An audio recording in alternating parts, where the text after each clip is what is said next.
Les nouvelles ne sont pas bonnes pour les Américains. On en parlait en début de semaine. Après avoir lancé l'alunisseur privé, il s'avère que l'engin souffre d'une fuite de carburant. Une arrivée en douceur sur la Lune, nous dit-on, n'est plus possible. Sylvain Rousseau, ça veut dire que la mission est ratée ? Mais ça veut tout simplement dire que s'il ne peut pas arriver en douceur, il risque d'arriver violemment sur la Lune. Donc oui, effectivement, la mission est ratée. Pour l'instant, l'atterrisseur lunaire est toujours opérationnel, toujours sous contrôle. Les équipes d'Astrobotic font leur possible pour prolonger sa durée de vie. L'objectif, c'est de le rapprocher le plus possible de la Lune pour recueillir un maximum de données, pour apprendre pour les prochains essais. Et après, soit l'alunisseur Peregrine va errer dans l'espace, soit c'est le plus vraisemblable, c'est presque certain maintenant, il va s'écraser sur la Lune. Alors, à l'origine de tout ça, il y a une valve défectueuse qui ne s'est pas refermée. C'est ce qu'on voit derrière vous ou pas ? Alors, ce qu'on voit derrière moi, c'est justement cette valve qui ne s'est pas refermée, qui a entraîné une panne de propulseur et une fuite de propergol. Et il semblerait que ça soit la fuite de carburant qui ait gondolé l'alunisseur. La seule bonne nouvelle de la mission, on avait un peu peur en voyant ces images d'alunisseur cabossé. En fait, on avait un peu peur que le problème soit lié au lanceur. La seule bonne nouvelle de cette mission, c'est que le nouveau lanceur Vulcan Centaur a parfaitement rempli son rôle. Enfin, une bonne nouvelle, on a envie de dire, pour Boeing.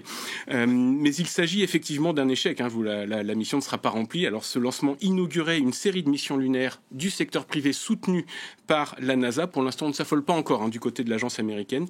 Il y a 4 sociétés sur la ligne de départ pour le même service.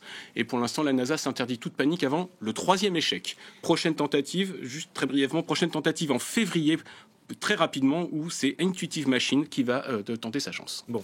Et puis on apprend aussi, Sylvain, que les Américains ont reporté leur retour physique sur la Lune. Oui, effectivement, le retour des astronautes a lui aussi été repoussé à 2026. Bon, ça c'était un secret de polichinelle, on s'en doutait.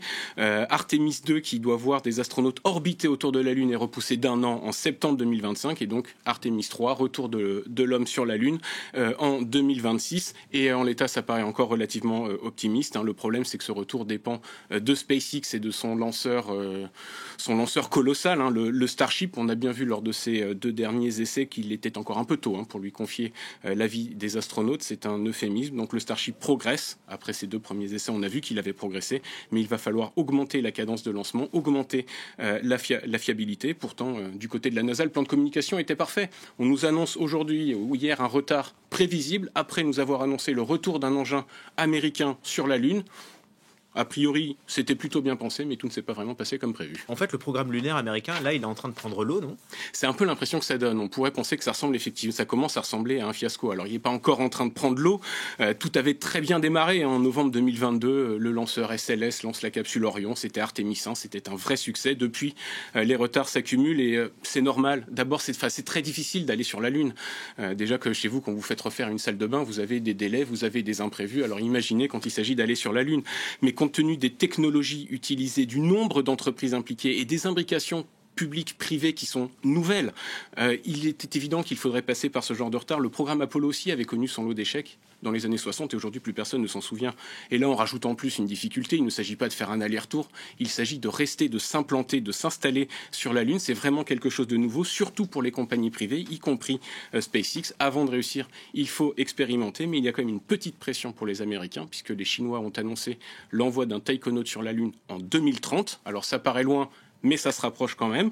Et même si les Américains seront à jamais les premiers, c'est une nouvelle course qui a commencé pour eux. On sait qu'ils vont vouloir la gagner, mais pour ça, à un moment, il va falloir arrêter de perdre du temps. Ouais. Merci beaucoup, Sylvain Rousseau. C'est facile à dire.